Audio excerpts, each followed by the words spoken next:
Oui, bon matin. Euh, le message que j'apporte un matin, je sens que c'est un message que je devrais être plutôt assis pour l'entendre que même le donner, parce que je pense que j'ai autant besoin de ce message-là, mais je me dis, être ici en avant, j'ai moins de chances de tomber endormi qu'à m'écouter parler. Donc, on va prier avant. Seigneur, j'ai besoin de toi pour ce message, j'ai besoin de toi parce que toi, tu es Dieu, moi, je suis un homme. Ouvre nos oreilles, ouvre nos cœurs un matin. Et enseigne-nous, Seigneur. Amen. Il y a 2 semaines, je ne sais pas s'il y en a qui s'en rappellent, Serge a parlé, il avait fait venir Monique en avant et M. Prince, il avait parlé à propos de c'est important de développer une intimité avec Dieu. Et j'étais surpris qu'il parle de ça parce que en juin, je pense que c'était en début juin, Patrice m'a demandé, il dit, est-ce que tu aimerais apporter le message en septembre? Et j'ai dit oui. Puis dans ma tête, j'ai dit, je vais parler de l'intimité. Et j'étais surpris quand Serge a commencé de parler de ça. La seule chose qui m'inquiétait, c'est qu'il commence à dire tout ce que j'allais dire dans mon message. Puis j'avais plus rien à dire. Mais avec Dieu, il n'y a pas de coïncidence. Surtout cet été, je me dis, est-ce que c'est le bon message? Est-ce que j'apporte quelque chose qui va être bien? Puis j'étais content d'entendre Serge apporter que l'Église avait besoin d'intimité. Je me disais probablement qu'on s'en va dans la bonne direction. Oswald Chambers, un auteur écossais qui est né en 1874, qui a écrit le livre Tout pour qu'il règne, qui est un bon livre de dévotion. Si vous ne l'avez jamais lu, je vous encourage à le lire. Dit, c'est une joie pour Jésus lorsqu'un individu prend le temps de marcher plus intimement avec lui. Les Écritures démontrent que les fruits dans la vie d'une personne sont un résultat visible d'une relation intime avec Jésus-Christ. Le chrétien est appelé à vivre une relation intime avec Dieu. Mais j'ai déjà entendu des sermons sur l'intimité et on commence toujours à dire et à définir c'est quoi l'intimité. Qu'est-ce que l'intimité? Parce que souvent dans notre société, présentement, commerciale, l'intimité a une connotation sexuelle. Il y a même un magasin de lingerie pour femmes qui s'appelle Moment Intime. Et c'est ça que c'est. Et j'entends souvent aussi dire que, oui, les relations sexuelles, il dit, mais ça, c'est pas quelque chose d'intime. Je ne suis pas tout à fait d'accord. Moi, je crois que oui, c'est quelque chose d'intime, mais c'est un moment intime. Et souvent, nous confondons les moments d'intimité avec vivre une intimité. Moi, je peux avoir un moment intime avec des purs étrangers. Je peux avoir un moment qui est intime avec n'importe qui, un pur étranger dans la rue. Puis je ne parle pas nécessairement de quelque chose qui est une relation sexuelle. Je parle de quelque chose, ici, on y va carrément. Un exemple, vous avez déjà voyagé, vous êtes dans un pays qui est lointain, et là, je ne parle pas de Cuba ou de la République dominicaine, parce que là, on rencontre des Québécois tout partout. Mais je parle, peut-être, vous êtes en Iran, un soir dans le désert, il fait froid, vous êtes Québécois, vous êtes seul, et là, vous entendez, il fait fret ici. Votre première réaction, vous allez vous retourner de bord, vous allez dire, hey, t'es Québécois, toi? Là, il va dire oui, puis aussitôt, il va y avoir un moment intime entre les deux. Je ne sais pas si vous êtes déjà arrivé, moi, en voyageant, je rencontre un Québécois, on devient quasiment meilleurs amis tout de suite. Puis pourtant, j'aurais rencontré cette personne-là à Montréal, on serait rencontrés dans la rue, on ne se serait jamais parlé. Mais là, à ce moment, on se commence à parler. Hey, d'où tu viens? Je viens de Repentigny. Ah ouais, tu connais-tu Colette? Colette, non, je ne connais pas. Moi, je suis de Granby. Ah ouais. Puis là, il y a même des moments d'intimité qui s'installent. Je me rappelle même, j'avais rencontré quelqu'un dans le fin fond, un bidonville, puis il commençait à me raconter à propos de sa sœur qui avait le cancer, puis des trucs intimes qu'on ne raconterait pas à quelqu'un si on était au Québec. Mais là, il y a un lien. Il y a quelque chose qui se passe à l'intérieur. Hey, on est Québécois, on se connaît. Il y a un lien, une connexion, quelque chose qui touche l'âme. Et souvent, on voit ça ici dans l'Église. On rencontre un chrétien, on est content de rencontrer un autre chrétien. Une bonne définition du Larousse d'une relation intime est à qui on est lié par une très forte affection, par des liens profonds. La personne que vous rencontrez lorsque vous êtes en voyage, est-ce que vous vivez une relation intime avec cette personne-là? Non, vous vivez un moment intime. Et c'est là qu'on dit que souvent on confond une relation intime avec des moments intimes. Mais la réalité, à cause de notre nature pécheresse, on est tous enclins à s'égarer, à s'éloigner de Dieu. On est facilement distrait, puis parfois même on tense l'idée de Dieu. Aujourd'hui je prends un break, je ne pense pas à Dieu.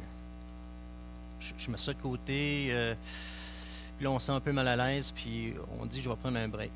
Puis là à ce moment, puis en vivant de même, on se contente seulement de moments intimes avec Dieu, puis on croit qu'on est en train de vivre une relation intime. On utilise même ce langage-là, carrément on utilise ce langage-là. Hey, je me rappelle à ce moment-là, à telle réunion ce soir-là, on a vécu un bon moment. On a vécu un moment là, proche avec Dieu, puis il me semble qu'il faudrait retourner à ça, puis j'aimerais ça revivre en 76, le 4 avril en 76. Ça, c'était un bon moment.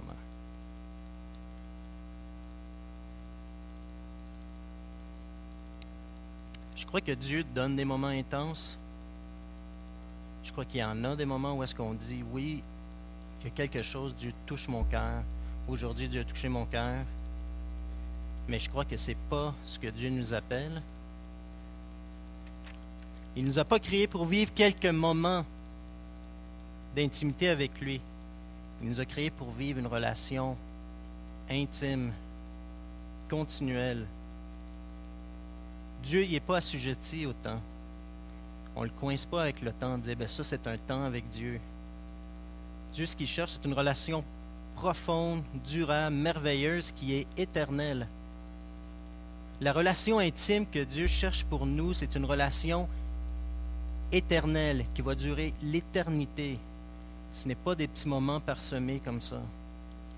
C'est une relation intime avec lui qui n'aura jamais de fin. Puis j'ai de la difficulté, des fois, à saisir que le Dieu qui a créé l'univers, que l'univers ne peut même pas le contenir, veut une relation intime avec moi, mais pas seulement sur la terre, pas seulement durant ma vie terrestre, mais pour l'éternité. Dieu est en train de faire quelque chose de bon avec nous. La relation originale de Dieu avec Adam, si on pense bien, Dieu a créé Adam, et il l'a dit dans Genèse 1,27, Dieu créa l'homme à son image. Il le créa à l'image de Dieu, il le créa l'homme et la femme. Dieu est un être relationnel et il a désiré avoir une relation avec la création qu'il a créée, les enfants, nous. Puis si on se rappelle avant que le péché ne vienne sur terre, qu'est-ce que Dieu faisait avec Adam? Qu'est-ce que Dieu faisait avec Adam dans le jardin? Il marchait avec lui. Dans le jardin, Dieu a créé Adam, et il dit, maintenant je t'ai créé. Et Adam devait s'occuper du jardin, il lui a donné la domination sur la création. Mais Dieu, ce qu'il faisait avec Adam, c'est qu'il marchait avec lui dans le jardin. Est-ce que vous pourriez vous imaginer prendre une marche avec Dieu?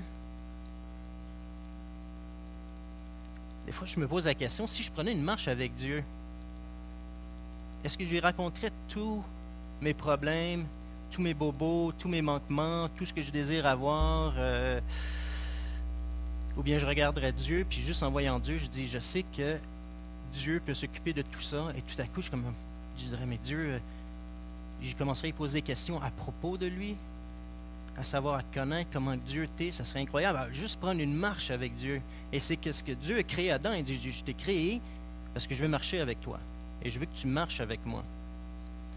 C'est très intime. Moi, je me rappelle quand j'étais au secondaire, un de mes amis, tous les vendredis soirs, on marchait de 10h à 1h du matin.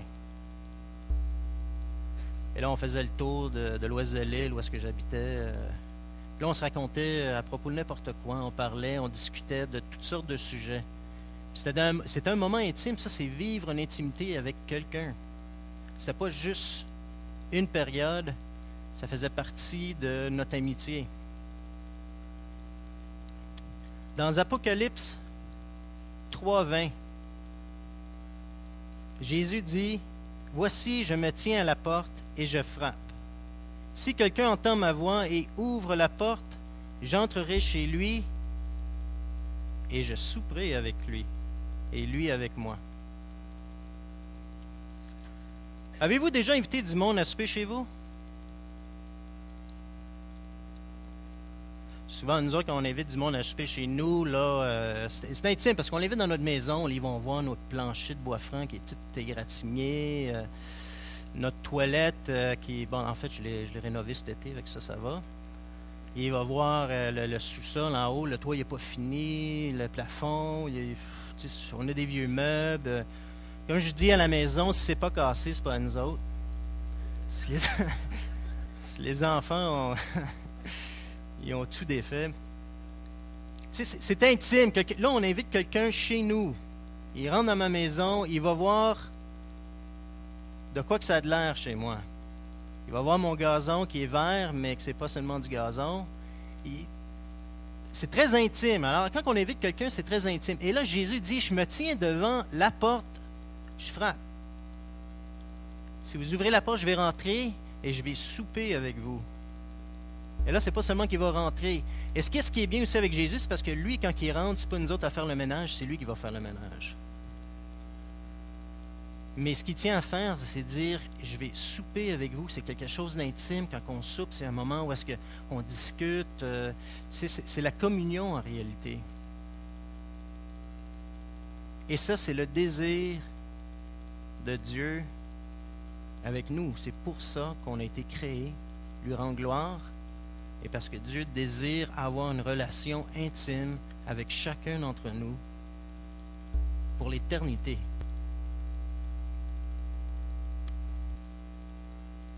J'aime une parole de Chuck Missler, un prédicateur américain qui dit « Nous sommes aussi saints que nous le désirons. » Et moi j'ajouterais « Nous sommes aussi intimes avec Dieu que nous le désirons. »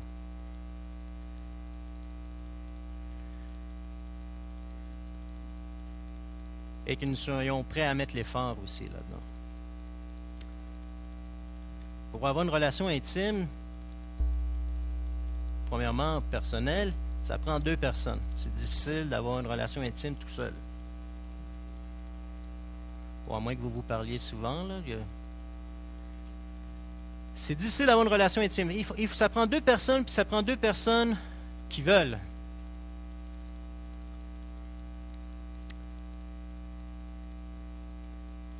Et qu'est-ce qu'il faut faire quand Jésus frappe à la porte? Il faut l'ouvrir. Jésus est un gentleman. Il ne va pas arriver puis il va donner un coup de pied dans la porte puis rentrer puis dire « Hey, je suis ici. »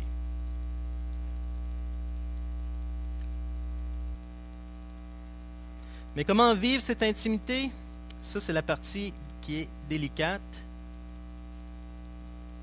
L'intimité n'arrive pas soudainement. Des moments intimes peuvent arriver soudainement. Mais la vraie intimité, celle qu'on vit, ça prend du temps à développer. On ne peut pas être zappé dans l'intimité. Est-ce que vous avez déjà rencontré des personnes qui tout de suite rentrent dans votre bulle et là, veut tout savoir sur vous, ou quelqu'un qui commence à vous raconter tout de suite sur leurs problèmes? Vous dites, il me semble que c'est bizarre, là. Ah, écoute, hier j'ai eu un accident, je me suis blessé, puis c'est parce que j'étais sous. Et là, tu dis, mais pourquoi tu me racontes ça? Il me semble que c'est un peu intime. Il y a du monde qui rentre de manière très intime. Alors, l'intimité, ça prend du temps. Et ça veut dire aussi qu'il faut faire un effort. Il y a un effort à faire. Et surtout dans notre société, on veut tout de suite, sans effort. On veut perdre du poids sans effort. On veut devenir riche sans effort. On veut faire à manger sans effort. Avoir des plats tout prêts. Et vivre une vie chrétienne sans effort. J'ai plusieurs de mes amis à l'école, de mes collègues, on se dit, on va commencer à s'entraîner. Et là, on va au gym, on s'entraîne, et j'en ai un qui dit, ouais, mais tu sais, moi, je veux perdre du poids, mais tu sais, vite. Je dis, mais ça se fait pas vite, il n'y a pas de méthode qui est rapide. C'est une discipline. Devenir intime avec Dieu, en réalité, c'est un pèlerinage vers lui. Lorsque nous sommes fidèles avec le processus de se rapprocher de lui, il est fidèle de s'approcher de nous. Jacques 4,8 le dit, « Approchez-vous de Dieu et il s'approchera de vous. » La première étape, c'est nous autres. Oui, mais je veux que ça soit vite. Ça se fait pas vite. Comme je dis, il n'y a pas un moment où est-ce que tu dis, là, tout à coup, je tombe dans l'intimité. Et là, je la vis, l'intimité. Comme je dis, il y a un moment d'intimité qui peut se produire, mais vivre l'intimité n'arrivera pas soudainement. Et l'image que j'aime utiliser, c'est le mariage. Je crois que la création est remplie d'images qui expliquent, à partir du terrestre, ce qui est céleste. Je ne sais pas si vous me suivez. Et le mariage, je crois que ça, c'est une image terrestre qui explique le céleste. Et ce n'est pas pour rien que Dieu utilise le mariage et le terme du mariage avec les Israélites, quand ils étaient dans le désert, il dit, vous commettez de l'adultère avec d'autres dieux. Et il parle de l'Église comme étant sa fiancée qui va venir enlever, qui va être son épouse.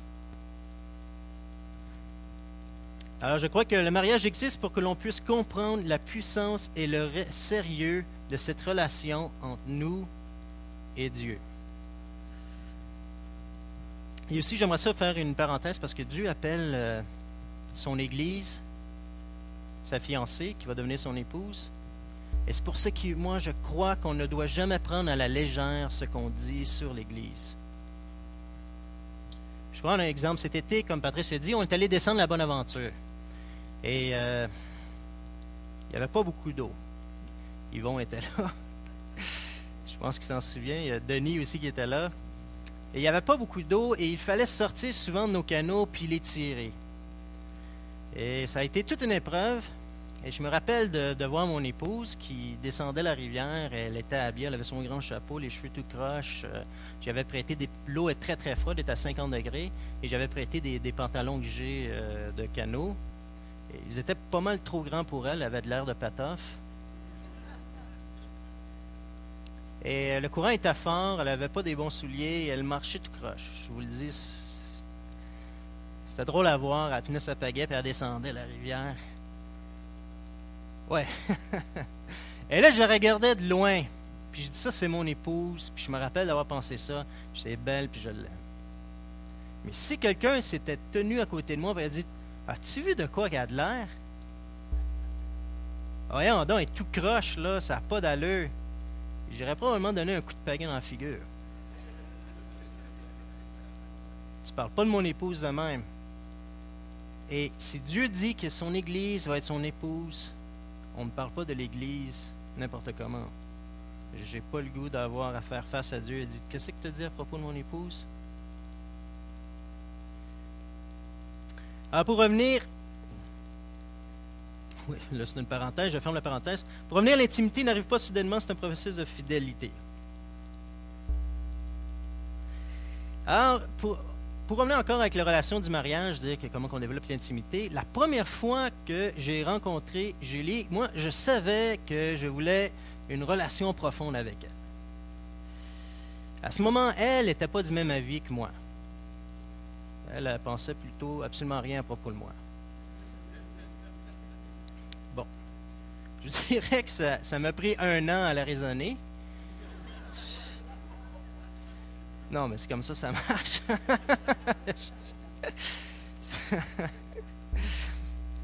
Puis finalement, elle a vu la lumière. Non, c'est pas vrai, j'ai flexé un petit peu. Puis, en fait, non, c'est ça, ça a pris 1 an et finalement, on a commencé à sortir ensemble, à se fréquenter. Et je vous dis, on a été très intime tout de suite en partant? Notre relation était très intime en partant? Non, pas du tout. C'est à ce moment-là qu'on a commencé à se connaître.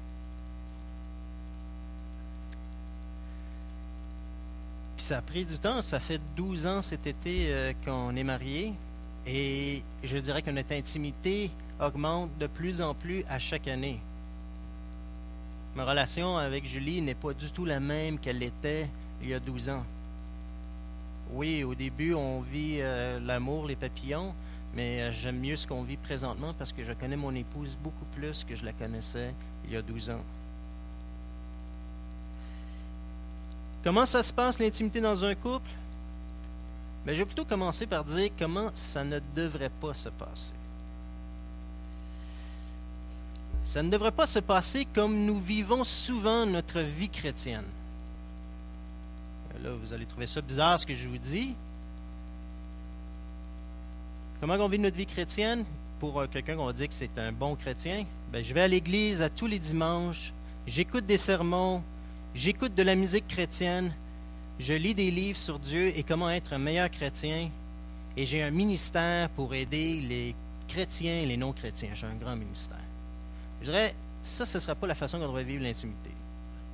Et là, vous allez me dire, mais voyons, Pascal, c'est bon ça, tout ça c'est bon. Oui, c'est bon, tout ça c'est bon. Je dirais même c'est édifiant et on devrait s'entretenir avec tout ça, au lieu de s'entretenir avec tout ce qui est du monde. Mais ici, je parle comment vivre l'intimité dans une relation. Parce que si je vivais de la même manière dans mon couple, ça aurait l'air à peu près de ça ici. J'irais à des réunions du bon mari, toutes les semaines. J'écouterais des messages comment devenir un bon mari et comment devenir plus romantique. Il y en a qui disent, mon mari aurait besoin de ça. J'écoute des belles chansons, j'écoute tant des belles chansons d'amour. Je lis des livres sur comment bien comprendre la femme. Et ça n'existe pas. Mais en fait, c'est pas vrai que ça existe. Maman m'avait donné un livre quand j'étais jeune, et ça, c'est pas des blagues. C'était écrit tout ce que l'homme sait sur la femme. Et je l'ai ouvert, c'était juste des pages blanches. Je dirais, après 12 ans de mariage, je dis, ce gars-là, là, l'auteur, c'est un génie. Bon. Et je passe du temps à aider les autres hommes à aimer leurs femmes. Là, je fais tout ça, là, je pense, je suis toujours en partie en réunion, je lis des livres, j'écoute de la musique d'amour, j'écoute des messages, je vais à des conférences, le bon mari, le mari numéro 1. Est-ce que j'augmenterais en faisant tout ça mon intimité avec Julie? Est-ce que Julie dirait, ah, maintenant on est plus intime? Oui, est-ce que ça serait mauvais tout ça? Non, ça ne serait pas mauvais, mais ce n'est pas ça qui va apporter l'intimité. Et souvent, on vit notre chrétien, on dit, si je m'entoure de tout ce qui est très chrétien alentour de moi, je vais être intime avec Dieu. Non, tu vas avoir des moments intimes avec Dieu, mais tu ne vas pas vivre une relation intime avec Dieu. Dans le couple, l'intimité est un processus de fidélité, de partage quotidien. Je me confie en Julie, je lui raconte mes peines, mes déceptions, mes joies, mes rêves. Mais c'est beaucoup plus que ça. Lorsque je suis tombé en amour avec Julie, je n'ai pas pensé à qu'est-ce que Julie va m'apporter. Elle va faire la cuisine, le ménage, elle va changer les pneus de la voiture, faire le gazon, elle va me frotter les pieds quand je suis fatigué, elle va me faire des massages. C'est pas ce qui m'est venu en tête, tout ce que Julie peut m'apporter, mais j'ai pensé à tout ce que je pourrais apporter à Julie. J'ai dit, moi, quand je l'ai vue, j'ai dit, c'est moi qui devrais être son mari, parce que moi, je vais m'occuper d'elle, je vais la protéger, puis ce que je veux, par-dessus tout, j'aimerais la connaître. J'aimerais connaître cette femme par-dessus toutes les autres femmes.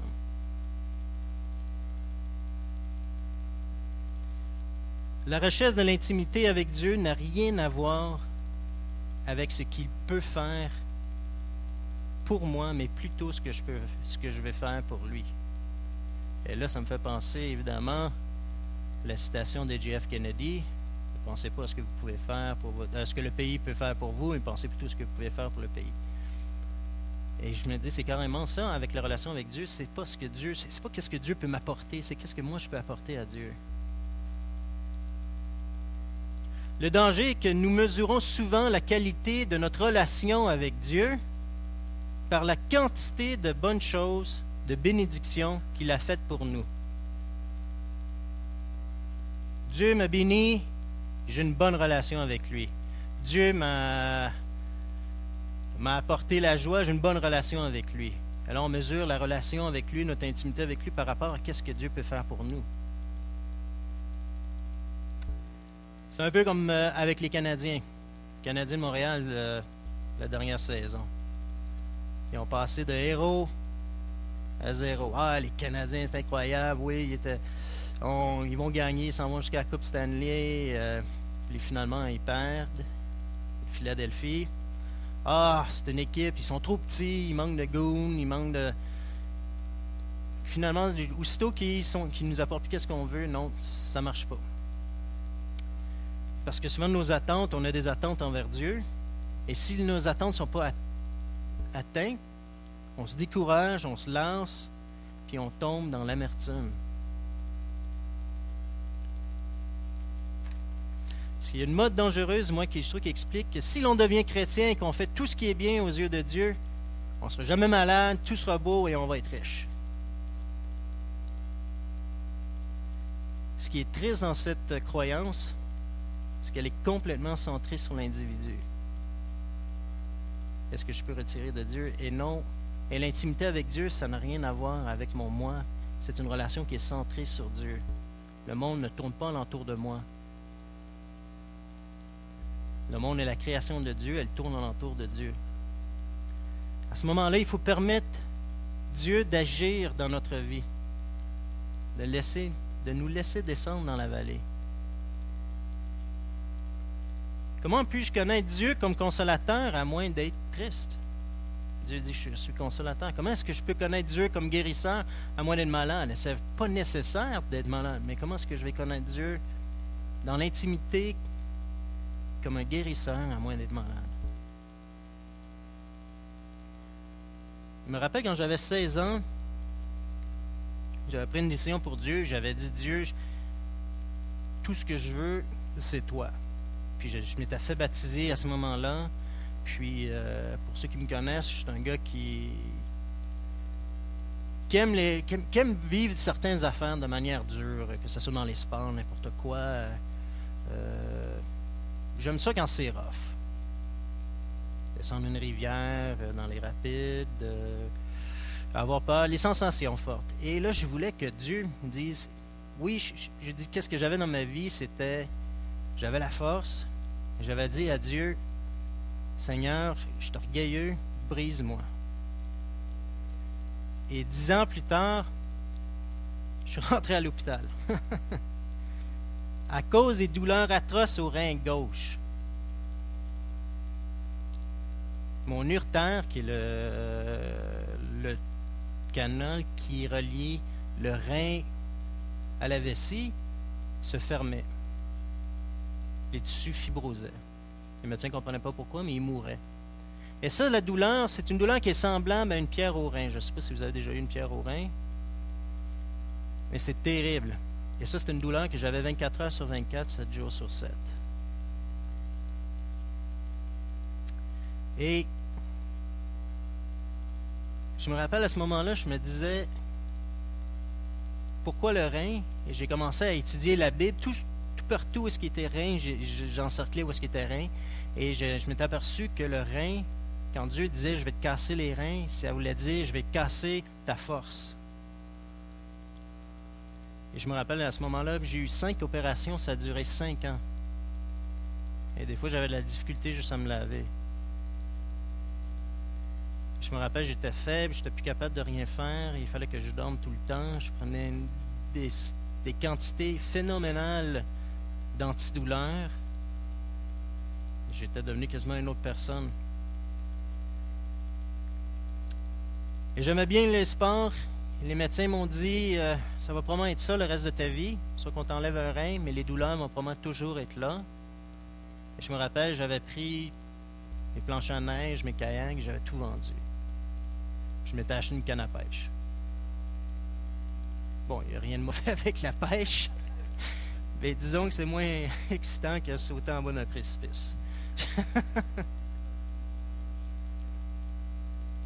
Mais je me rappelle, pendant tout ce temps-là, je ne doutais pas que Dieu faisait quelque chose dans ma vie.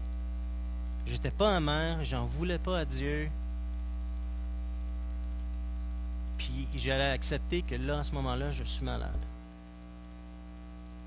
Et Dieu me parlait souvent à propos des Israélites dans le désert. Il me ramenait souvent des messages à propos de ce que Dieu avait fait, puis des miracles. Et j'avais une conviction dans mon cœur que Dieu allait me guérir. Mais je ne savais pas quand, puis je ne savais pas comment non plus. Mais je faisais confiance à Dieu, puis je vous dirais que je vivais un moment d'intimité avec Dieu que je n'avais jamais vécu avant. Puis ce qui est bizarre, parce que moi je le vivais, Julie aussi vivait un moment d'intimité avec Dieu qu'elle n'avait jamais vécu.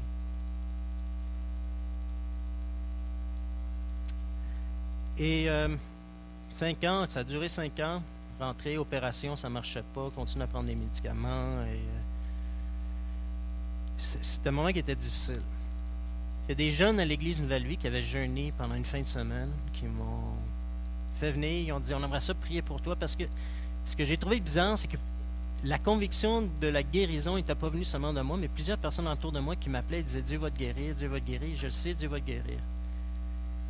Et ces jeunes-là m'avaient appelé, ils ont prié pour moi, ils ont imposé les mains sur moi. Et 3 semaines plus tard, je me réveille le matin et j'avais aucune douleur. C'était fini, les médecins ne comprenaient rien. Tout était parti. Ils ont dit, écoute, puis je leur ai dit, ben c'est un miracle, il y a des gens qui ont prié pour moi. Il y a un médecin qui m'avait cru, il a dit, oui, il y a des choses comme ça qui se passent. Il y a un autre, il dit, je ne sais pas ce qui est arrivé, mais en tout cas, continue de faire ça.